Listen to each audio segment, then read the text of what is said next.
All right, good evening everyone. My name is Jan Goetgeluk. I'm the CEO of Virtuix and developer of the Omni. Thank you for having me tonight. It's an honor to be here. What I wanted to do tonight is walk you through the story of our company and our product, the Omni, all the way from its inception when I started working on this about 4 or 5 years ago until us shipping and delivering our first unit just last month. It's been a long 4 or 5 years with a few interesting lessons learned and a couple of funny anecdotes. I hope you'll enjoy this presentation. Before we get started, maybe by show of hand, just to get to know the audience a little bit better, who here has their own business or is an entrepreneur? Wow, that's terrific. Who here would like to have their own business or start an entrepreneurial venture? Excellent. And who here is in hardware? A lot of people. Okay, that's terrific. All right, well, before I get started, let me tell you a little bit more about what it is that we do. We are in the realm of virtual reality. And you know, when I started working on my company 5 years ago and I mentioned virtual reality to people, you know, they thought I was crazy. You know, they looked at me with that weird look on their face. You know, virtual reality, isn't that from the 90s? And rightfully so, VR used to look a lot like this. That's a real picture, actually. Of course, recently, we've seen great innovation in VR with Oculus Rift, HTC, Vive, and so forth. What we do in VR is enabling motion, 360-degree movement. The Omni enables you to walk around in the virtual world, for example, for gaming, but also for virtual tourism and other applications. Let me show you a quick video. Who here has seen the Omni or has heard of it, by the way? A lot of people have not heard of it, so let me show it to you. Do you have audio ready? Audio?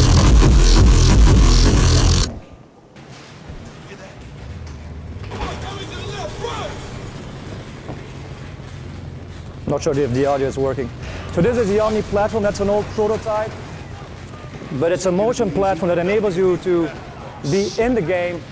I know it's a bit dark with the lights, but what he's seeing on the left is his visual from within the Oculus Rift. He's in Battlefield 4 in this case.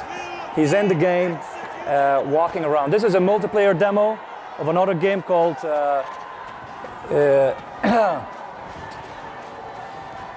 Chivalry.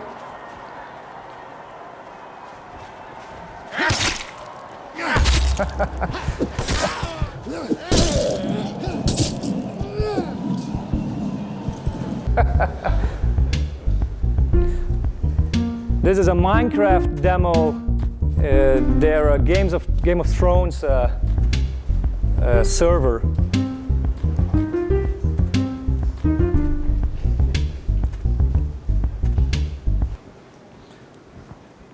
This is another famous game called Skyrim. I'm not sure if you heard of it. So again, you're in the virtual world, you're walking around naturally in the video game. Imperial seekers or lawless beasts. I'm proof of their ignorance.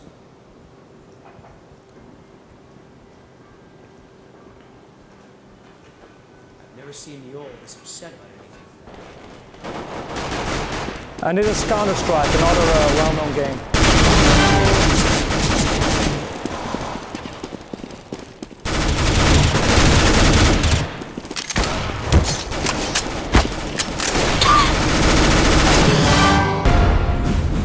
All right, that's the Omni.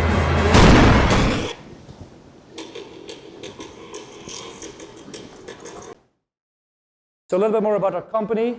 So the Omni is the first ever virtual reality motion platform to walk around in VR. We sell it for $6.99 on our website.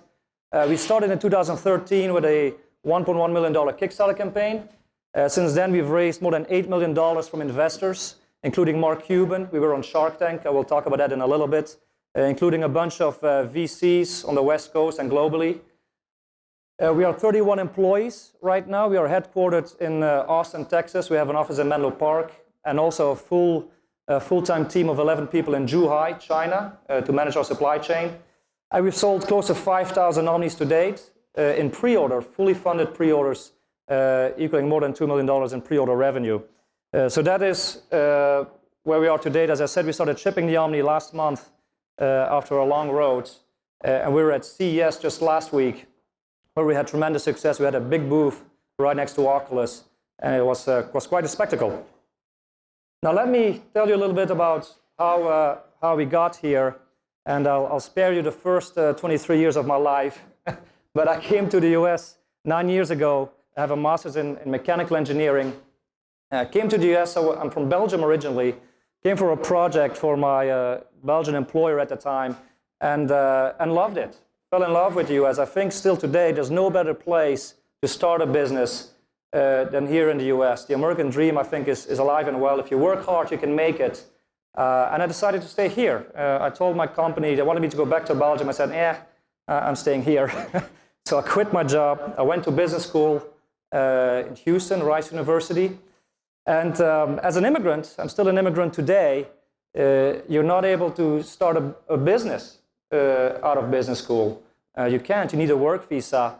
And I always wanted to start my own business, be an entrepreneur, but you can't just do that as an immigrant. So I decided I needed to get a job, and I wanted to get the job that would pay me the most money so I could save as much money as I could to someday start my business. At that time, there was investment banking. I went into investment banking with JP Morgan for 2.5 years in their natural resources IB. And at the same time, I started working on the Omni after hours, which, as you can imagine, was pretty intense. Investment banking is a pretty tough job, 80 to 100 hours a week, 24/7. But I was aware of the innovation in virtual reality. I was a part of the virtual reality community. I knew Palmer Luckey was working on the Oculus Rift. Back then, this is late 2011, early 2012. And I noticed one big problem that had not been solved yet in virtual reality at that time was motion. How can you walk around in the virtual world? And for that, you need an omnidirectional treadmill, like a regular treadmill, but in 360 degrees. And that didn't exist yet. And I thought, I'm a mechanical engineer. That's a problem I want to start working on. And that's the first thought I want to share with you is, for those who are looking to start a business, never look for opportunities, always look for a problem. Try to solve a big problem. And see if you, by solving that problem, see if you can create value for others. You might have something to start a business with. I also recommend that if you think you found a problem and if you think you have a solution, just Google what you're doing, and you'll see that you're not the only one probably thinking of the same thing. In my case, I found a bunch of patents and a bunch of crazy ideas about omnidirectional treadmills, but it was clear that none of those were viable, either commercially or technologically. And so I decided to continue to try to solve this problem and make an omnidirectional treadmill that was affordable, compact, and most of all, that would enable the user to walk naturally in the virtual world. So I started working on the Omni, started exploring every possible way one can make an omnidirectional treadmill and how not to make it. Decided that a passive way was the best way. No moving parts, no motorized elements. The Omni is a passive device, which means that it's based on low friction. Started to work with a design house, started to work with a prototype house to make a prototype. And this is a picture of me standing on the first prototype that was finalized in December 2012, so about 12 months or so after I started really working on the Omni. And I like this picture because I'm seemingly smiling, but I'm really crying inside because it didn't work. I'm standing on this platform, 12 months of work, and it was horrible. I could barely walk on it, I could barely stand up. So I thought, wow, here we go, 12 months of work. I worked my tail off. I was still an investment banker at the time, and doing this after hours or sneaking out of the office, driving to the machine shop in between pitches, and it didn't work. Now, I didn't give up. I went home, and I kept working at it. I kept making improvements, kept thinking about how to make this work. And I started adding a support structure, and here we are today with a finalized product. The thought here is that ideas are worth $0. Sometimes people come to me, I have a great idea to share with you, and we need to sign this NDA, and nobody's going to give you a single dollar for your idea. Try to ask somebody $5 for your idea. Nobody's going to give it to you. Also, nobody's going to steal your idea, right? Nobody cares about your idea. That's the truth. What matters is taking whatever idea you have and start building something. Start creating something. Start building something that works. And that is a night and day difference. In my case, I kept working at the Omni. It started looking better and better. Put some videos online of me playing Skyrim and other games with this early prototype. And the community went crazy over it. A lot of enthusiasm. The press picked it up.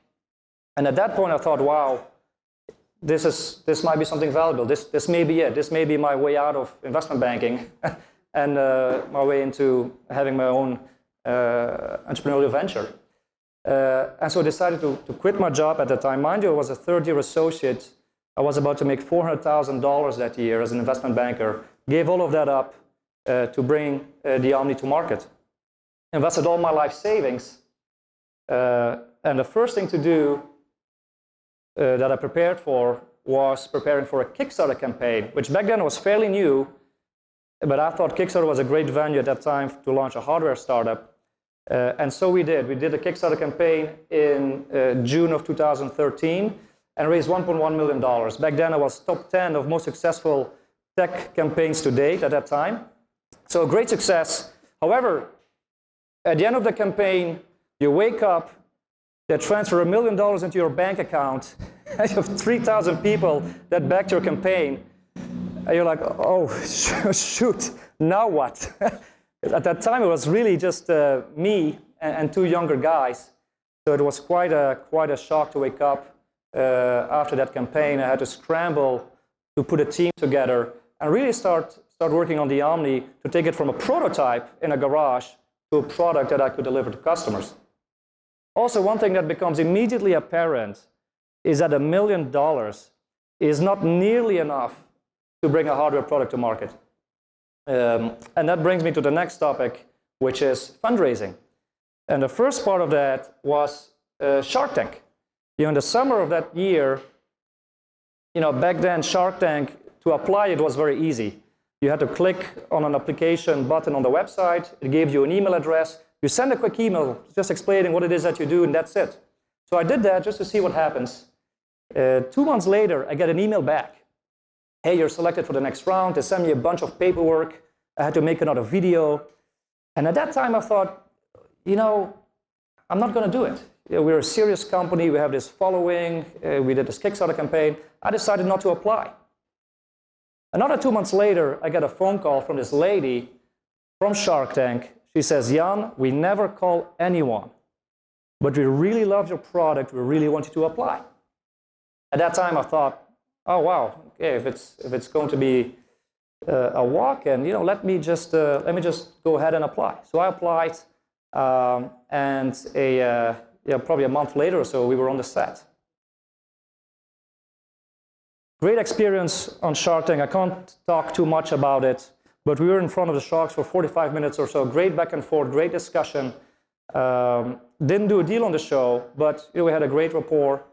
For example, every time a shark said, yada, yada, yada, I'm out, my reaction was, hey, no problem. Thank you very much. Great to be here. Of course, on TV, they take all that and distill it into 6 minutes of as much drama as possible. So they show me standing there, almost crying, which was not the case. But anyways, fun story, but it was a great experience, great exposure. You can't pay for having your product being on primetime television in front of 8 million viewers. You couldn't pay for that. Even now, still at CES last week, we had so many people come up to us that remember us from being on Shark Tank. So great experience. I would recommend it to everybody. But okay, no deal on the Shark Tank. So, we still had to raise money. Raising money is the hardest part of having a business. Blood, sweat, and tears.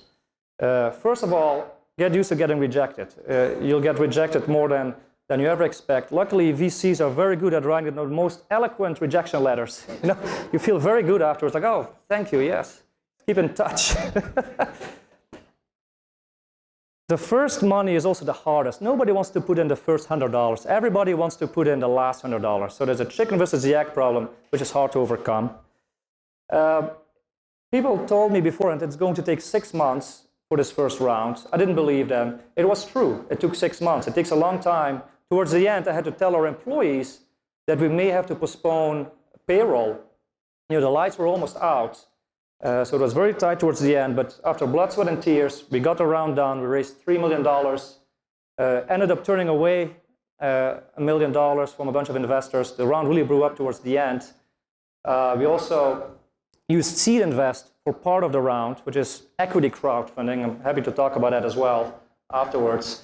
And we got the round done. Mark Cuban came in afterwards. A bunch of VCs, Mavron, Tecton Ventures, Canton Ventures, Scout Ventures here in New York, and the list goes on. But the first round is the hardest round. We did a second seed round shortly thereafter, towards the end of 2014. And then we did a small add-on round in the middle of last year as well. And we added $1 million in venture debt. So we raised about $8 million to date from investors. And we started shipping the first unit last month. After, 2.5 years since our Kickstarter campaign, we shipped the first unit, which is a big milestone for our company. We had another big CES show last week, third year in a row. The last week was the biggest show we've ever had. It was quite intense, but extremely rewarding for the team. And right now we're gearing up for our Series A round, which is, again, a major milestone for our company. A quick note on why the hell does it take 2.5 years to bring a product to market? And especially as a Kickstarter company, your entire product development cycle is public. And so for 2.5 years, you have to explain to your Kickstarter community why it's taking so long. And it's not easy, but it's quite normal. This slide here, I'm not sure if you can read it. This is you might have seen this slide before. This is the product development cycle of the Roomba that I took. Roomba started in October 2004 and was brought to market in June 2007. Almost 3 years it took to bring the Roomba to market. And this is your typical product development cycle for a complicated hardware product, like our product. So it's not unusual. It's just that with Kickstarter, it's all very public, and you need to manage the expectations of the community and also their eagerness to get the product. A few parting thoughts that I want to share with you. First of all, entrepreneurship, as many of you know, requires a lot of determination, hard work, perseverance. There's no work-life balance. I work every day, even on vacation. The hardest is what I call the work-wife balance. It's quite hard. You need to work around that. Certain level of ignorance helps. That is a cliche that I hear a lot, but it is true. If somebody had told me the day I was about to quit my investment banking job that it would take me $8 million and 3 years to bring this product to market, I probably wouldn't have quit my job. It's the truth. The third one is a quote from Jim Collins, Good to Great: get the right people on the bus, get the wrong people off the bus as fast as you can. Hire right.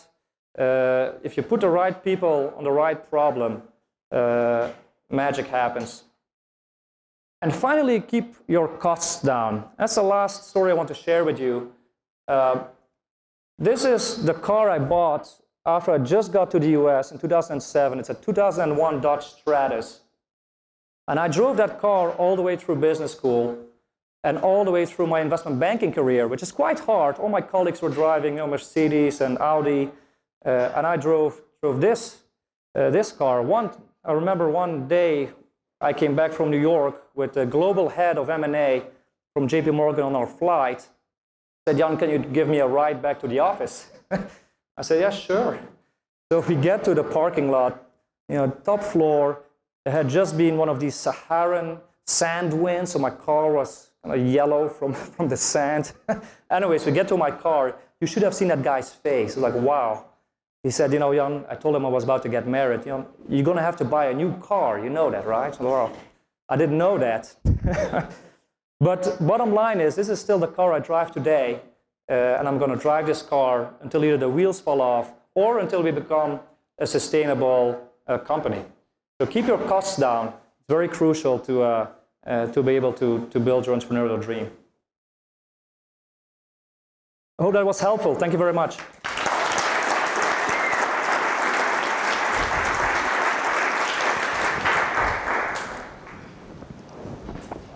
Yeah, this is totally helpful and a Thank great you. Entrepreneurial story. Thank you for sharing. Thank you.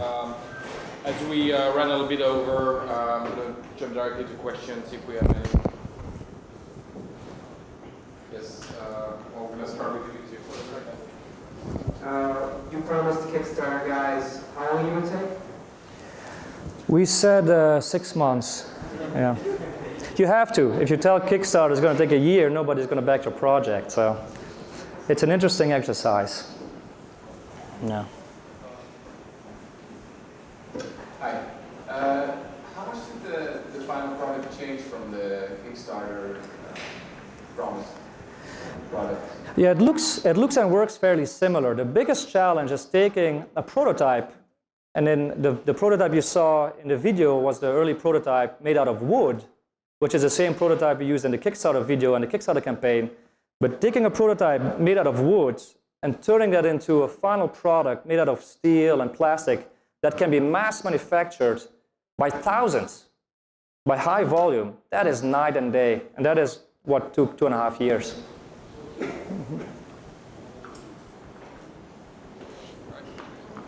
One last question.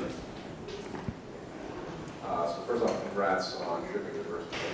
Thank you. And I'm a huge FPS fan. I can't wait to get my hands on one of these things. When can that happen? Yeah. If I wasn't part of the original Kickstarter group. And I guess the second question is, the device itself, when you connect it to a PC or a Mac or an Xbox or a PlayStation, is it just enumerated as a regular controller device? That's right. First question, if you buy an Omni today, still pre-order on our website, you'll get it 6 months from now, what the website says. We sell Omnis every day. Despite the fact that you have to wait 6 months, people pay the full amount today to get in line to get a product 6 months from now, which is great. And you're correct, it works as a regular, in its basic form, as a regular game controller. So any game that is VR enabled, that uses gamepad inputs, works out of the box with the Omni. All right, thank you very much.